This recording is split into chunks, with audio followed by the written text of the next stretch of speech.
तुम्ही आता काही उमेदवारांचा नावांचा उल्लेख केला, खरं त्याच्याकडे नंतर येणार होतो, पण आता तो मुद्दा उपस्थित झाला म्हणून मला त्याच्याबद्दल बोलायचं आहे. तुम्ही आता दक्षिण मुंबईच्या उमेदवारांचा उल्लेख केला, यामिनी जाधव, ज्या एकेकाळी तुमच्यासोबत होत्या, तुमच्या पक्षामध्ये होत्या. आता तुम्ही मधल्या काळात तुमच्या पक्षाकडनं असा एक आरोप करण्यात आला की ज्यांच्यावरती आरोप आहेत, ज्यांना नोटिसेस आल्या, ती लोकं आज भाजपमध्ये. पण मग ती लोकं कधी काळी तुमच्यासोबत होती, तुम्ही हे मान्य कराल का तुमच्यासोबत असताना तेही? बघा, आम्ही हेच सांगितलेलं आहे, जे कोणी भ्रष्टाचारी असेल त्यांच्यावर निपक्षपाती कारवाई झाली पाहिजे. पण आज आपण दुटप्पीपणा हा आहे की फडणवीस साहेबांनी विधान भवनात ज्यांच्या विरुद्ध भाषणं केलेली आहेत त्यांना बरोबर त्यांनी पक्षात किंवा मित्र पक्षात घेतलेले आणि त्यांना तिकीट दिलीत. 6 लोक अशी आहेत या रिंगणात आत्ताच्या पुढच्या 2 टप्प्यांमध्ये निवडणुकीच्या, जिथे भाजपने किंवा भाजपच्या काही नेत्यांनी त्यांच्यावर आरोप केले होते. केसेस सुरू आहेत, काही जण अटक पण झाली होती, काही जण जामिनीवर, पण त्या सगळ्यांना आता उमेदवार केलेले आहे. मग भाजप जे बोलतं की आम्ही भ्रष्टाचारी लोक घेत नाही, तुमच्यात आले की साफ होतात का? पण मग असेच तुमच्या पक्षातनं काही लोक गेले होते जे एकनाथ शिंदेंवर अशा प्रकारचे काही आरोप तुम्ही मधल्या काळात केले होते की ते या जॉईन और जेलच्या भीतीनेच तिकडे गेले? आहेच ते, आणि ते मी बोलतो ते खरं आहे.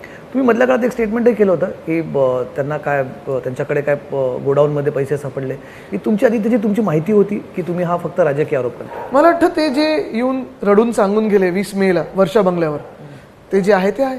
आता ते किती कुठे काय बोलत असतात, पण आपण काल परवाकडे पण आपण पाहिलं असेल, ते जे काही ज्या पद्धतीने आरोप करत आहेत त्यांचे जे आजूबाजूचे आहेत, एक जर त्यांना फिल्मी नाव द्यायचं असेल तर लुटेरा. पण मूळ गोष्ट हीच आहे, ती लूट थांबली नाही आहे. आपण पाहिलं असेल आत्ता पण मुंबई महानगरपालिकेला जसं लुटलं जातं आहे, नाशिकचा आत्ता परवाकडे संजय राऊत साहेबांनी घोटाळा एक बाहेर काढलेला आहे, नागपूरमध्ये घोटाळे चालू आहेत, पुण्यात घोटाळे चालू आहेत, म्हणून तर महानगरपालिका बसवलीच नाही त्यांनी, प्रशासक बसवलेत, त्यांच्या मार्फत सगळं चाललेलं आहे. आणि मी आज तुम्हाला सांगतो, हे ऑक्टोबरमध्ये जेव्हा आमचं सरकार बनेल, हे जे कोणी प्रशासक असतील, अधिकारी असतील आणि मंत्री असतील त्यांच्यावर चौकशी करू, जर दोषी सापडले त्यांना जेलमध्ये टाकू. पण मग याच्याकडे पुन्हा पॉलिटिक्स ऑफ विंडिक्टिव्ह पॉलिटिक्स म्हणून बघितलं? बिलकुल नाही. ते जरी आमच्यात येण्याचा प्रयत्न केला त्यांनी तरी त्यांना जेलमध्ये टाकू. पण असे काही आहेत तुमच्याकडे, तुम्ही म्हणतात आमच्याकडे येण्याचा प्रयत्न केला, असे कोणी प्रयत्न केले? अनेक लोकांचं मधून निरोप येत असतात की साहेब इथे काही जमलं नाही तर परत तुमच्याकडेच, साहेब हे जूनपर्यंतच आहे, परत तुमच्याकडे. माहिती आहे तुम्हाला, मिंदे गटाचं जूनपर्यंतच आहे. जे गेलेले आहेत, ज्यांनी पक्षविरोधी कारवाई ह्या गद्दारीमध्ये केली, ज्यांनी महाराष्ट्राला धोका दिला, ज्यांच्यामुळे सगळे उद्योग गुजरातला गेले, ज्यांच्या सरकारमुळे महिलांवर अत्याचार वाढायला लागले, त्यांना शिवसेना उद्धव बाळासाहेब ठाकरे या पक्षाचे दरवाजे बंद आहेत. असे किती लोक तुमच्या संपर्कात आहेत? अनेक आहेत. कारण आता त्यांना कळायला लागले की त्यांचं VRS सारखंच झालं. आता पुढे खोके घेतले, धोके दिले, पण पुढे काय? आणि आता आपण पाहिलं असेल, मिंदे गटामध्ये पण भाजपने जे उमेदवार बदलायला सांगितले, एक तर अशा ताई आहेत ज्यांना 5 वेळा उद्धव साहेबांनी खासदार बनवले, तिथे राखी बिखी बांधून सगळं झालं, पण तिकीट काही मिळेना. उलटा ITने जाऊन मला वाटतं त्यांचे हे जप्त करून टाकले, जी काही संपत्ती होती. असे अनेक लोक आहेत ज्यांना तिथे जाऊन काहीच मिळालं नाही. त्या संपर्कात होते मधल्या काळात भावना गवळी? नाही, बघा कोण होतं कोण नाही मला ह्या डिटेलमध्ये जायचं नाहीये. पण आपण पाहिलं असेल तसं रामटेक बदललं गेलं, अनेक सीट तशा बदलल्या गेल्या. भाजपचं असेल किंवा मिंदे गटाचं आहे, ब्रीद वाक्य एकच आहे, ज्यांनी दिली आम्हाला साथ त्यांचाच केला आम्ही घात.